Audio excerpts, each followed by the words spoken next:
Добар ден! На овој видеочас ќе позборуваме за микроорганизмите кои предизвикуваат болести и во текот на часот ќе видите некои болести, односно кои се причинители за тие болести кои што ќе ги представиме, какви симптоми имаат и како истите се лечат. Едно мало потсетување за тоа што представува микробиологија, значи тоа е наука која се бави со изучувањето на микроорганизмите.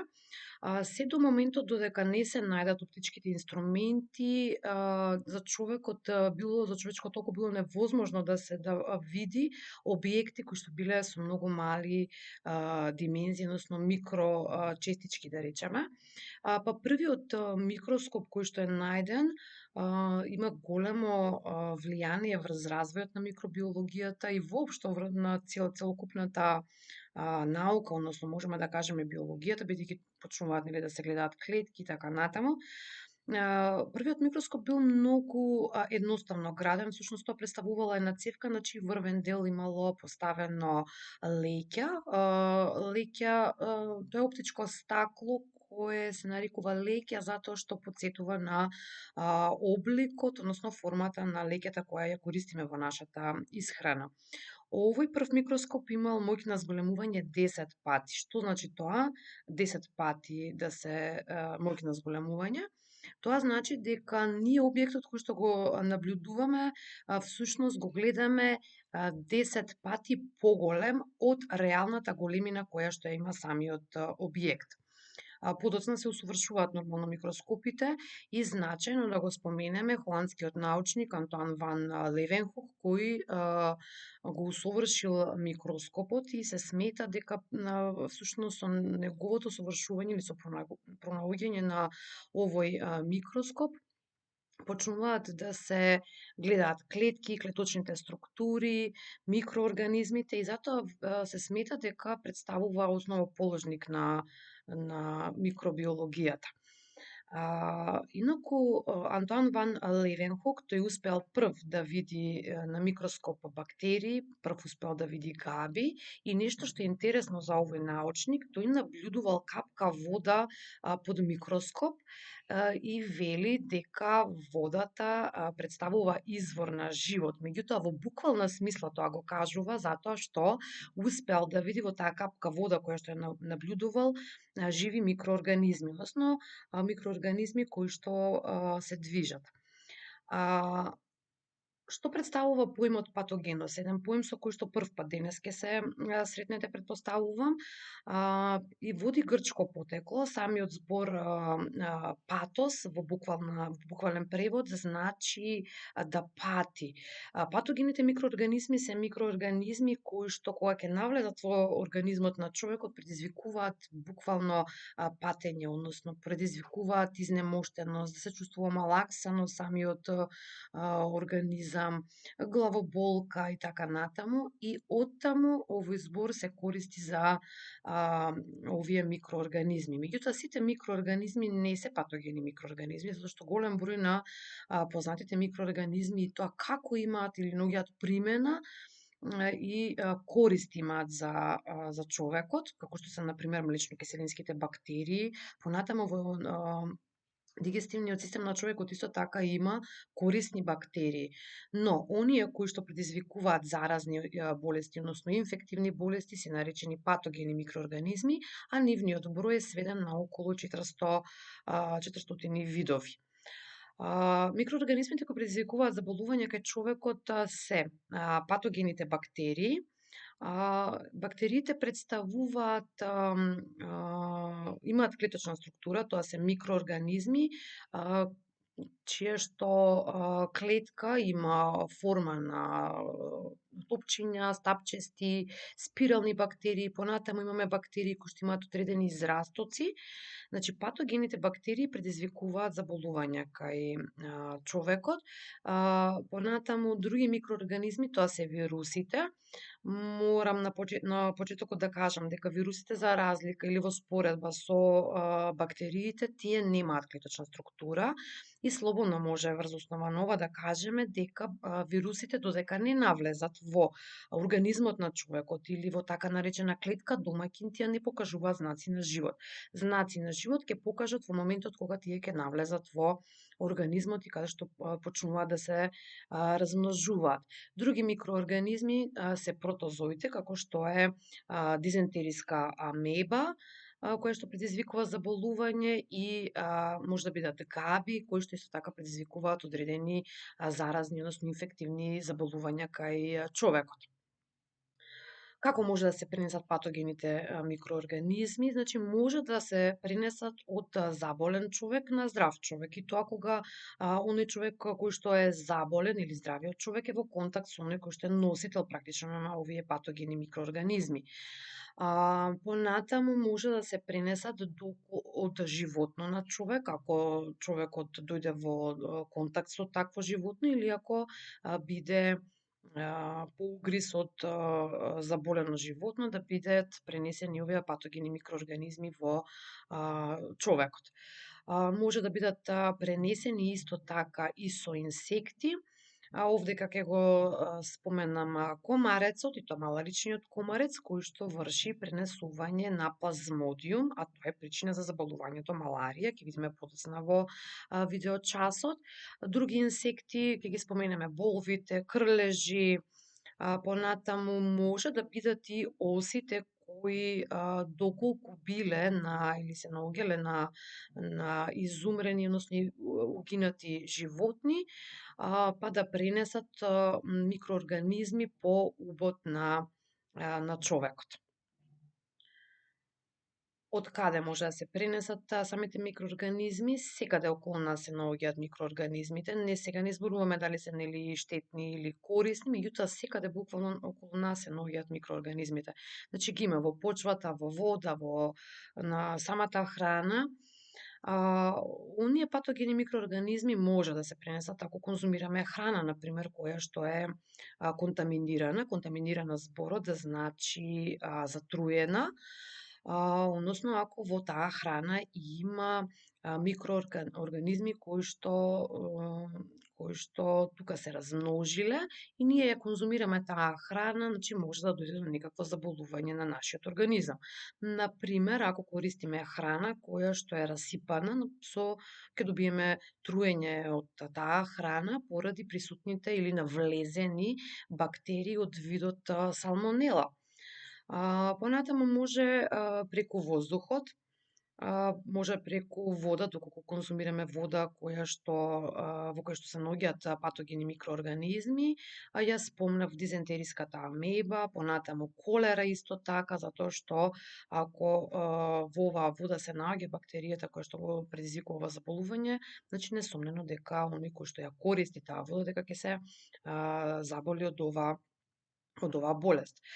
Понатаму преку почвата секако, затоа што во почвата може да има патогени микроорганизми. Пример за заболување, заразно заболување е антраксот, кој што може да се наоѓа во почвата. Со телесни течности кажавме дека ако имаме контакти со луѓе кои што веќе се заразени од некакво заболување или со директни физички контакти, во смисла да користиме предмети кои што ги користеле лица кои што се заболени од некаква инфективна болест. И вектори, кажавме, тоа се инсекти кои што пренесуваат одредени заболувања на човекот. Некои заразни инфективни заболувања, сега на овој слайд ќе погледнеме, значи кои се причинителите, значи какво потекло има причинителот, односно какво потекло има самото заболување. Грип или инфлуенца представува вирусно заболување. Понатаму маларија представува заболување, причинителот е плазмодиум, а тоа е протозоа. Понатаму туберкулоза, бактериско заболување, мали сипаници, тоа е вирусно заболување. СИДА, исто така вирусно заболување, понатаму тетанус, тоа представува бактериско заболување, колера представува бактериско заболување, представува заболување или инфективна болест која што го зафаќа дигестивниот систем. Понатаму имаме дизентерија, исто така дигестивниот систем, меѓутоа ова заболување е од протозоа, дизентериска амеба го предизвикува ова заболување. Болест наречена атлетско стапало, чиј предизвикувач е одреден вид на габи. На овој слайд има прикажано инфографик на кој што се наведени на левата страна болести кои што се предизвикани од бактерија и болести кои што се на десната страна предизвикани од вирус. И сега да видиме или да повториме некои од тие болести предизвикани од бактерија, тоа се тетанус, тифус, дифтерија, сифилис, менингитис, додека болести кои што имаат вирусно потекло, тоа се грип, папилома, сарс, сипаници и COVID-19, оној вирус со кој што денес се соочува целиот свет. Јас посебен акцент сакам да ставам на овој информативен лист за тоа како се лечат, односно дали се лечат овие заболувања. И можеме да кажеме дека заболувањата кои што се имаат бактериско потекло се лечат со примена на антибиотици, додека оние заболувања кои што имаат вирусно потекло, односно секако резултат на или причинителот е некој вирус, не се лечат со примена на антибиотици. На следниот слайд може да погледнеме во табела некои разлики кои што постојат помеѓу вирусите и бактериите, односно оние болести предизвикани од вируси и од бактерии. Прво што ќе кажеме, веќе спомнавме дека вирусите немаат клеточна градба, односно немаат клетки, за разлика од нив, бактериите имаат клеточна градба, односно имаат клеточна структура. Сите вируси кај човекот предизвикуваат заболувања, значи сите вируси се патогени за човекот, но во однос на бактериите не се сите бактерии патогени, затоа што постојат бактерии кои што се корисни за човекот. Вирусните заболувања не се лечат со примена на антибиотски терапии, додека бактериите се лечат со антибиотски терапии, меѓутоа овде треба да нагласиме дека е многу важно да се открие заразното заболување од бактерии, да се открие многу рано. Што значи тоа влезни врати за патогените микроорганизми? Поимот влезни врати представува начинот на кој што влегува патогениот микроорганизам во телото на човекот. Кога зборуваме за влезни врати, слободно ќе ги наведеме слузокожата на дишните патишта, понатаму слузокожата на урогениталниот пат, слузокожата на дигестивниот систем, односно на цревата, понатаму може преку очите да навлезат исто така овие, да бидат влезни врати за патогените микроорганизми. Понатаму може, ако кожата на телото на човекот во некој дел да е оштетена, па преку незе да навлезат овие патогени микроорганизми и да предизвикаат заболување кај човекот. Кога ќе навлезе микроорганизмот, односно патогениот микроорганизам во организмот на човекот, што се случува? Овде мора да споменеме, односно се запознаеме со еден термин наречен инкубација. Инаку, поимот инкубација представува поим кој се користи за времето кога навлегол почетокот на навлегување на патогениот микроорганизам во организмот на човекот до појавата на првите симптоми, односно до појавата на клинички симптоми кои што ќе ги има заболениот. И сега не е правило, меѓутоа може да се смета како вистинито дека колку ќе биде поголем бројот на патогени микроорганизми кои што се навлезени во организмот на човекот, толку инкубацијскиот период ќе биде пократок. Реков, не е правило, меѓутоа може слободно ова да го кажеме и секогаш да биде да го имаме предвид. И сега кога ќе навлезе вирусот во организмот на човекот, што се случува? Бидејќи тој нема, рековме, клеточна структура, тоа што прво ќе направи во клетката домаќин, значи ќе го искористи ензимскиот систем на самата клетка и ќе почне да се размножува. Значи тој се размножува, тогаш покажува знаци на живот, со тоа самата клетка угинува, а за сметка на тоа, самиот вирус се шири, односно се проширува низ останатите ткива, односно во целиот организам на човекот. Еве неколку болести да видиме кои се нивни причинители, какви симптоми има при тие заболувања и како истите се лечат. Прво за што ќе зборуваме е маларијата, едно заболување од кое и ден денес заболуваат многу луѓе во светот, особено во тропските предели, каде што имаме многу високи температури, каде што влажноста на воздухот е многу голема. Маларијата е едно инфективно заболување кое што е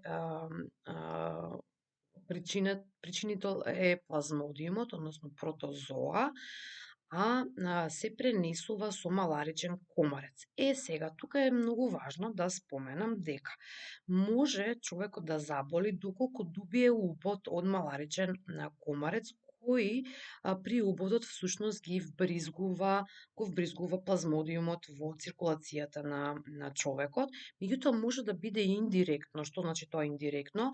Ако комарец кој што направил убод на човек заболен од маларија, а потоа истиот тој комарец да изврши убод на здрав човек. Во тој случај, значи, ќе биде пренесен овој причинител, односно плазмодиумот ќе биде пренесен на здравиот човек и тој ќе се разболи. Кои се симптомите на ова заболување? Тоа е зголемена телесна температура, главоболки, замор, суво кашлање, зголемување на црниот дроб, повраќање, појава на диареја. Ова заболување може да се лечи, меѓутоа многу е важно да се препознаат симптомите и да започне со рано лекување, значи во почетните стадиуми, за да биде успешно лекувањето. Друго заболување е туберкулозата. Ова заболување е предизвикано од бактерија, инаку туберкулозата може да зафати различни органи од човечкиот организам. Ние малку ќе позборуваме за белите дробови, односно туберкулоза која што ги напанала белите дробови. Реков бактериско заболување, ова бактерија уште се нарекува или е позната како Кохов бацил, бидејќи германскиот научник, односно микробиолог Роберт Кох прв пат ја изолирал. Кои се симптомите на ова заболување и како се пренесува? Се пренесува преку слузокожата на дишните патишта, а симптомите се треска, заболениот чувствува малаксаност, губи апетит, кашлање и често во искашлокот се наоѓа крв.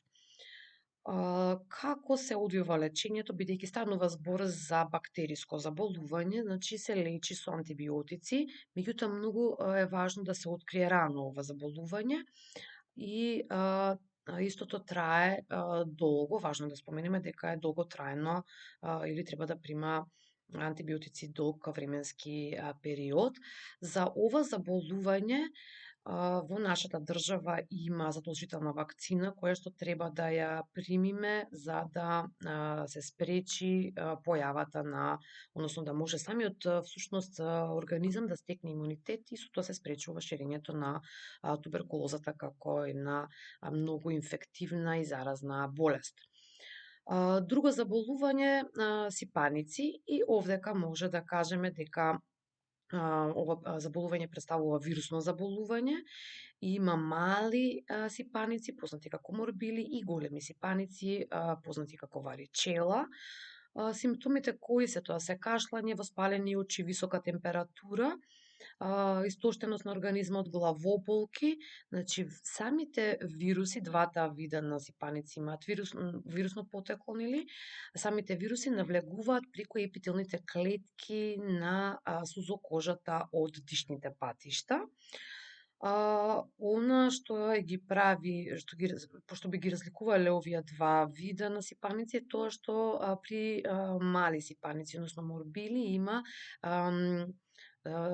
по кожата на телото на заболениот црвена исипнато, значи има како мали црвени точки, додека при варичелата се појавуваат на самата кожа везикули кои се исполнети со течност.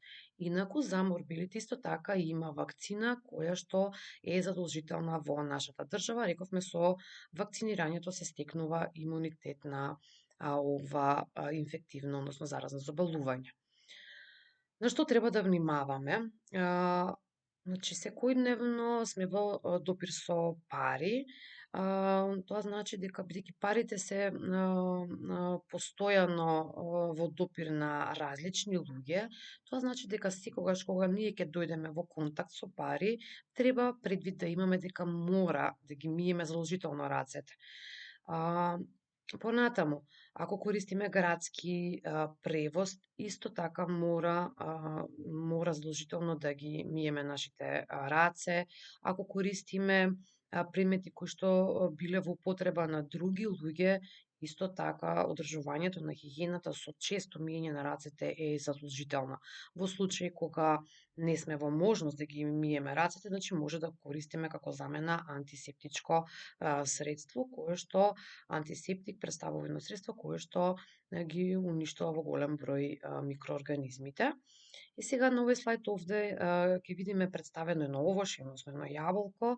Зошто е овде тоа ставено? Затоа што сакам да нагласам дека при користењето на овошјата и на зеленчуко задолжително треба тие да се мијат убаво, за да може да избегнеме внесување на некои микроорганизми во нашиот организам, со што би нели спречиле заболување. Исто така важно е и храната која што ја користиме да биде термички обработена со цел да се уништат евентуално постоечките микроорганизми кои би предизвикале заболување. Дека на овој слайд можеме да повториме за оние болести со кои што ги видовме претходно и да видиме сега грипот какво заболување представува. Рековме представува уште се вика инфлуенца по вирусот, значи тоа представува вирусно заболување. Маларија лесно е за паметење, значи маларичен комарец е причинителот, а тоа представува протозоа како причинител, значи плазмодиум, а ја пренесува маларичниот комарец. Туберколоза представува бактериско заболување, малиси паници, рековме, представува вирусно заболување. Сида исто така представува вирусно заболување. Тетанус представува заболување кое што е причинител е бактерија. Понатаму колера како заболување на дигестивниот систем, а представува бактериско заболување. Понатаму дизентерија предизвикува заболување од протозоа, значи предизвикано од дизентериска амеба, и атлетско стапало, еден вид на габа го предизвикува ова заразно заболување. Оние поими со кои што денес се сретнавме се патогеност, микроскоп, клетка домаќин, инкубација, токсини и антисептик. Како да се заштитиме од овие инфективни, односно заразни заболувања? Она што секогаш треба, на што треба да внимаваме и секогаш предвид да го имаме е дека мораме да одржуваме личната хигиена. Понатаму, тоа значи дека често миење на рацете ќе го намали, односно ќе возможи заштита од заразни заболувања.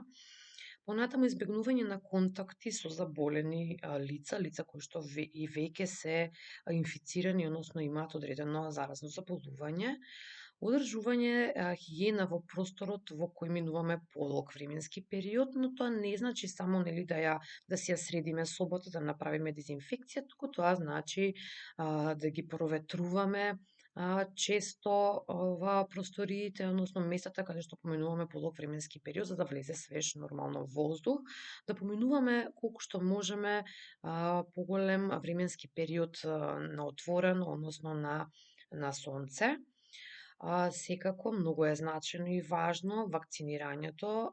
Рековме во нашата држава постои еден картон за вакцинирање, каде што има наведено вакцини кои што се задолжителни да ги прими секој граѓанин, а тоа е со цел да се стекне имунитет на оние заболувања против кои што се вакцинираме.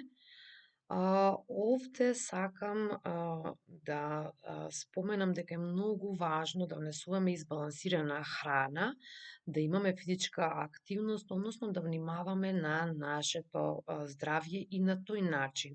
Тоа значи дека многу е важно да внесуваме во нашата исхрана храна која што е богата со витамини, богата со минерали. Всушност, овој вид на храна викаме дека има заштитна улога.